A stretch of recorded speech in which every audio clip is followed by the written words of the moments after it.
Let's talk about socialism and envy, or apparently lack of thereof, when it comes to Jacobin, the socialist magazine. They have an article titled "Revulsion Against Billionaire Wealth Isn't About Envy, It's About Democracy." Now, it's always tough when you're talking about what people actually internally think, because you never want to be unfair and to impute motives onto other people, because that's the side of the political enemy. I don't want to do that because they always do that. You're white supremacist, you're racist, you're this and that. So you want I want to give people a clear shake and not do that. So I'm not gonna be so clear cut as far as just the reason why they had to write this article. Is there something to it? Well, I wouldn't even say maybe it. You would have to. Obviously, every socialist is different. There are people that are professional socialists that write for Jacobin.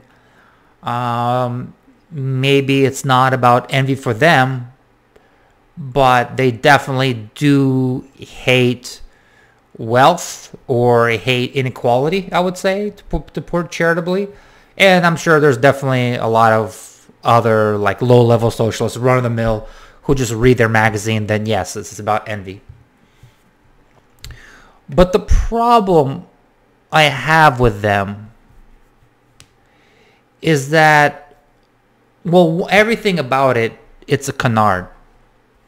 Let me give you an example.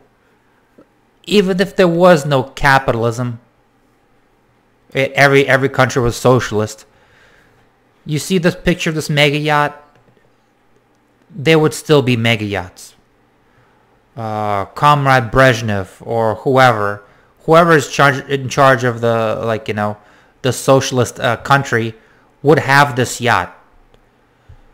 Now, of course, they'll say, "Oh, that's not true socialism. That's not good. Whatever, we don't want that or whatever." But the system that they advocate for, any country that they actually mention as an example, had people living in poverty and squalor, while the people in the government had luxury.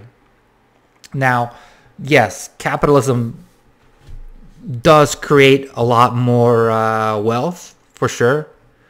And you do have, I would say, it's not always equal. When economy grows, sometimes there's more inequality, sometimes there's less. But over the long haul, the bottom class is brought up to the top class.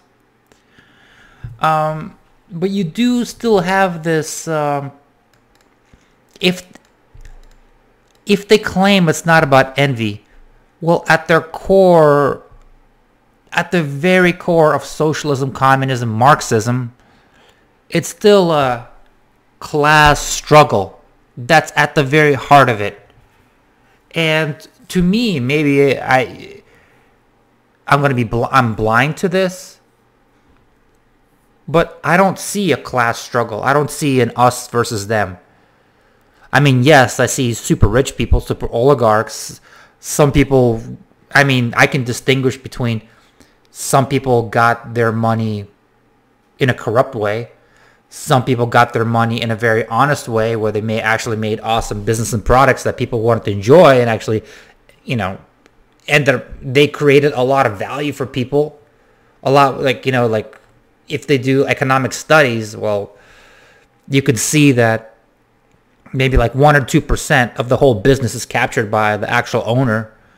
So if Jeff Bezos is this billionaire, has 200 billion, well, how much capital or how much personal wealth did he create for the people selling on Amazon? And did he save and create for people that are actually Amazon customers? He only has 1%, but 1% concentrated in one person. Yes, you get crazy mega yachts, you get space shuttles that he, you know what I mean, he can commission. The story is not so simple, but here it is. The socialists have an excuse. It's always about quote-unquote democracy, because you see, it's not about envy, but they can shape the government because of their power, because they're billionaires. Yet, what they don't, this is a one-dimensional picture. What they don't grapple with is, well, who's one of the most powerful political entities? It's the prisons union. It's the public school teachers union. There will always be, whether it's, democracy, I'm not a fan of democracy in general, because I think average person is an idiot, doesn't know any shit about economic. Yes, there are some things good about democracy. It's not the worst system possibly. I'll put it this way. It doesn't get as tyrannical as a dictatorship or as a monarch. With a monarchy or dictatorship, when shit goes bad, it can go south really bad, you know? So yes, it's it's somewhat stable. Sometimes democracies don't go to war with each other, but at the same time, it is a very, very, very low bar, because most people don't know anything about economics or civics or anything. So democracy is always captured. Okay, yes, it could be. Yes, some billionaires have an outsized influence, but a well-spoken politician, that like a populist that says the right things, you know, like who was popular, like even socialists would agree. Donald Trump was a very fucking successful politician. He was very popular. But he sometimes he did a lot of stuff that was against the will of the people. So let's get into this article. I want to talk to, actually want to have a conversation with a real socialist, because this is a mystery to me. The article says, last week, various media outlets reported the horrifying news that the Dutch city of Rotterdam was planning temporary dismantle historic blah, blah, blah, blah, I can't pronounce that, bridge to allow super yacht owned by Amazon founder Jeff Bezos to pass through. So they're complaining about dismantling the bridge, even though he would pay for it. And I'm sure the super yacht that he commissioned, it created a fuck ton of jobs. I'm sure they were happy to have his business. And I'm sure there are other ports, or like ports in Asia, that will definitely dismantle gazillion bridges just to have that business. But this is very flagrantly unequal. They don't like this. Thousands of Dutch citizens, meanwhile, threaten to pelt the boat with rotten eggs if the city's original plan goes through. While that plan now seems to be in limbo, it remains unclear exactly how Bezos plans to take a so-called super yacht currently under construction in the Netherlands out to open sea, or whether else he might have to dismantle as a result. Blah, blah, blah, about the super yacht, the $200 billion currently held by Jeff Bezos. And here is where the economic misunderstanding comes in. Yes, Jeff Bezos is worth $200 billion, technically. But he doesn't have $200 billion in his bank account. That's if he was to sell all of his shares of Amazon. Like if you paint a beautiful painting, and some critic falls in love with it and says like, "Oh, that's $1 million painting." Well, if you haven't sold it, you don't have it. You know, he hasn't. And even if you were to sold it and you have it and you put all that money, you're not gonna keep it under your mattress, right? You're not gonna hoard tons of cash or it can get stolen from you. You're gonna keep it in the bank. And what is the bank going to do? The bank is going to lend it out to other businesses. So at the end of the day, like, whatever they're complaining about, it doesn't really matter, because Jeff Bezos, whatever you think about him, and I think he's pretty gaudy and whatever, I might not like him myself, but he's a brilliant manager of capital. First of all, this $200 billion, that's a pittance to you just give it. You want to give it to the U.S. government? That's like a grain in the sand for them. That's nothing. That'll fund the government for like 4 hours probably.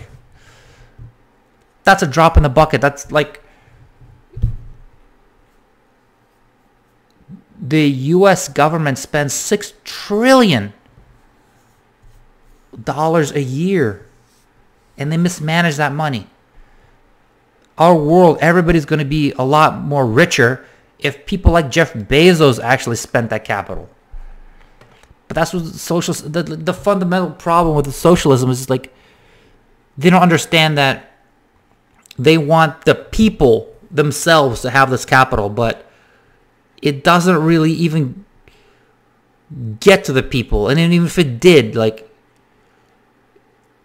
it would always end up at like somebody who manages capital well. Capital is a scarce resource, just like lumber, iron, whatever. Every resource is scarce. There's not an unlimited amount of it. So you want that scarce resources to be utilized most efficiently possible. And that's why the capitalism and free markets, okay? Jeff Bezos is not a king, or he was not elected. So the way he managed, he was middle class. The way he managed capital himself just shows that he knows what the fuck he's doing. That's the problem. Though right-wing apologists for extreme wealth, that's me, have long been quick to lob accusations of envy at its left-wing critics, Bezos himself is a particularly illustrative case study of what nature of the left's critique actually is. You know what? Like, it doesn't matter. Like, we can take envy off the table. Okay, you're not envious of the whatever, Still, you could be perfectly unenvious. Do I want socialists and the government to control Bezos' wealth? No.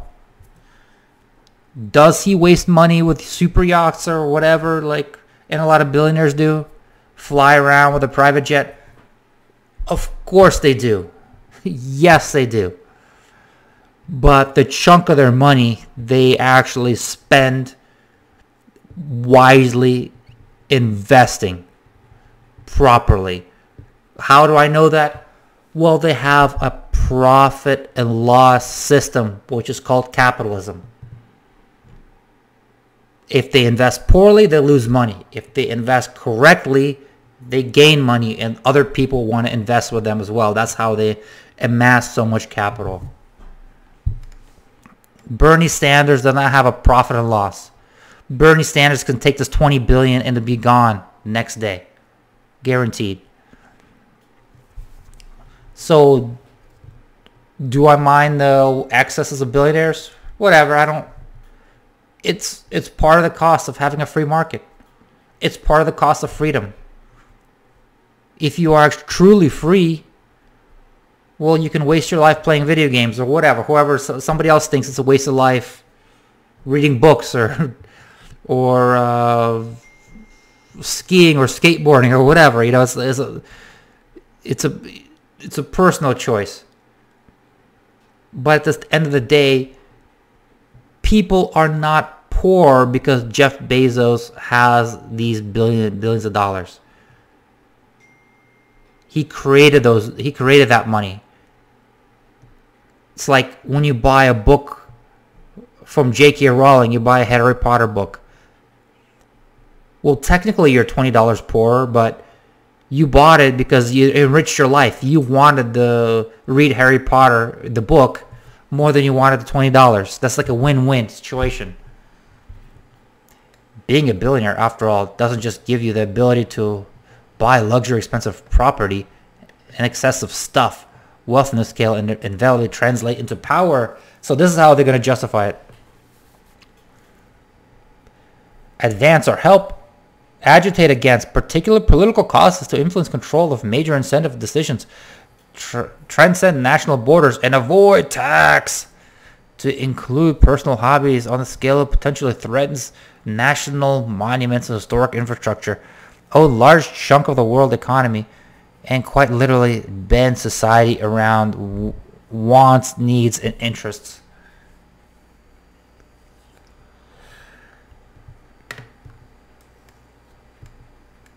But you're not giving any context. I mean, social societies just had rich people as well. And don't get me started about even the USSR, the socialist government that fucking almost, I mean, the socialist government of fucking USSR almost wiped out all of Wales. They completely went extinct because they had some government program to hunt whales for a fucking, a quota that they didn't even fucking need the fucking whale blubber.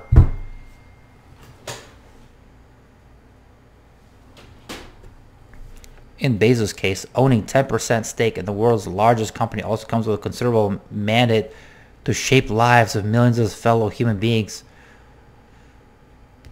So she's talking about Grace Blankley writes, talking about Amazon. Influence what wages Amazon sets, which determines the incomes of millions of people over the world. Yeah, Jeff Bezos, he created a system where millions upon millions of people benefit by getting fucking online deliveries the same day, transformed fucking commerce. What these people like, do they not understand that it's not that he's some like pharaoh, Egyptian pharaoh that's like has millions upon millions of like workers just slaving away from him, from like feeding him grapes to fanning him and like millions of concubines. Like, no. The people that work for Amazon work for the masses. This is like literal for the people. Every person in America is touched by Amazon. If not, gets direct shipments from Amazon to their house at their own fucking convenience. And think about, like, if Amazon wasn't better than stores, then more stores would exist. He put so many stores out of business because this shit's better. What don't you understand? He can shape investment decisions. Good, yes. The company makes, which not only determine how many jobs will be created in the economy, but also the kinds of goods, services, technologies that are like to be developed. Yes, I don't want the government to determine. I don't want the fucking local DMV. I don't want Hillary Clinton. I don't want fucking John McCain to determine how many goods are determined or how many people are hired. What the fuck does he know? Jesus Christ. The fuck does Bernie Sanders know? He can implement a whole range of decisions that have a massive impact on the rest of society, from companies' environmental footprint to total tax liability. Well, your fucking politicians, your idiot politicians, they're the ones that in charge of his total tax liability. That's the government. They're corrupt. Yeah. So if you get rid of Jeff Bezos, you don't think these same corrupt motherfuckers are not going to stop being corrupt and self-interested? At the end of the day, it doesn't, like, you have to, aside from Jeff Bezos and how he spends his money, would you rather live in a world where there be 1,000 more Jeff Bezos or 1,000 more fucking AOCs and Bernie Sanders? Just think about it. What's better for the common average person in their standard of living? Resisting an economic order that enables tiny few to acquire so much power and thus nothing to do with envy. And, well, the power is the government, okay? He wouldn't have so much fucking power. He wouldn't have so much power unless if you scale down the government. The only power would have is voluntary. If I want to use Amazon, If I don't, I won't. That's it. Nothing to do with envy and everything to do with democracy. Fuck your democracy. Where's any proof that democracy makes people richer? Or democracy makes people more prosperous, or socialism for the matter of fact, In the 21st century, we can either rein in the transnational power of the global super rich or let them literally and figuratively bulldoze whatever remains of the public sphere, commons in a democratic state. Yeah, I hate to break it to you. Global capital, unfortunately, is unstoppable. You could try to stomp it out with socialism, but you will just get crushed.